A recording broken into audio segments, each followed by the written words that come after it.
The story of Cain and Abel, at its core, is not merely a tale of sibling rivalry. It is a profound examination of the human condition and how we handle rejection, comparison, and moral accountability. Genesis 4 opens, "Now Adam knew Eve his wife, and she conceived and bore Cain. Then she bore again, this time his brother Abel." From the very beginning, Cain is positioned as the firstborn, one who might have expected favor and recognition. But Scripture soon draws our attention to their differing vocations and offerings. Abel was a keeper of sheep, but Cain was a tiller of the ground. And in the process of time, Cain brought an offering of the fruit of the ground. Abel also brought of the firstborn of his flock and of their fat. And the Lord respected Abel and his offering, but he did not respect Cain and his offering. We are told that Abel's offering was accepted by God, while Cain's was not. Abel offered the firstborn of his flock, the most prized. This is symbolic of his orientation. Abel sacrificed that which was most valuable to him, an act that signified his faith, reverence, and submission to a higher order. Cain's offering, by contrast, may have lacked the same depth of sincerity or alignment with the moral law. The narrative reveals that our efforts and our sacrifices are weighed, not merely by others, but by God. Cain's response is immediate and emotional. Cain was angry, and his countenance fell. Cain sees that his offering is not accepted, and rather than using the moment for introspection to ask himself where he fell short, he internalizes the rejection and directs his anger outward, at Abel. God addresses him directly with what is perhaps one of the most revealing passages in the Old Testament. "Why are you angry, and why has your countenance fallen? If you do well, will you not be accepted? And if you do not do well, sin lies at the door. Its desire is for you, but you should rule over it."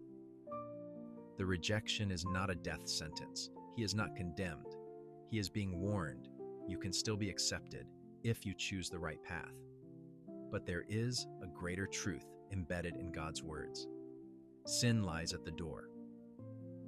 Sin, in this context, is not merely an act, but a force, an inclination, a spiritual pressure that seeks entry when we are vulnerable.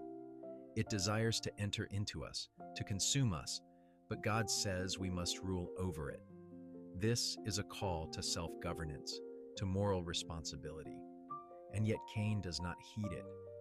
And Cain rose up against Abel and killed him. What began as quiet resentment fermented into murderous rage. Rather than looking within, Cain projects the pain of rejection onto his brother, the spiritual consequence of avoiding responsibility for one's own failings. After the act, God asks, "Where is Abel, your brother?" Cain replies, "I do not know. Am I my brother's keeper?" Cain not only evades accountability, he mocks the very idea of brotherhood, of moral responsibility toward others. The final stage of spiritual disconnection. God responds, "What have you done?"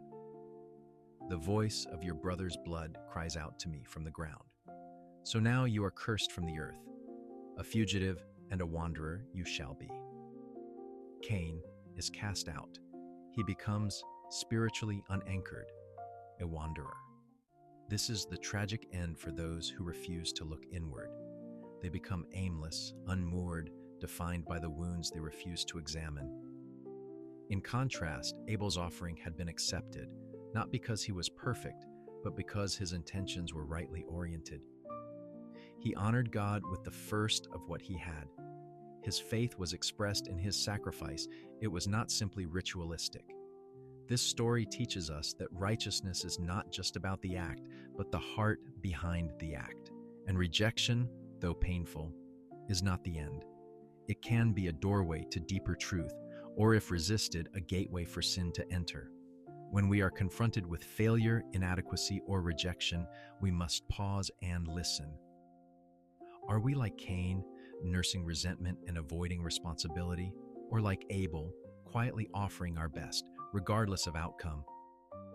God calls us to rule over the impulses that seek to rule us.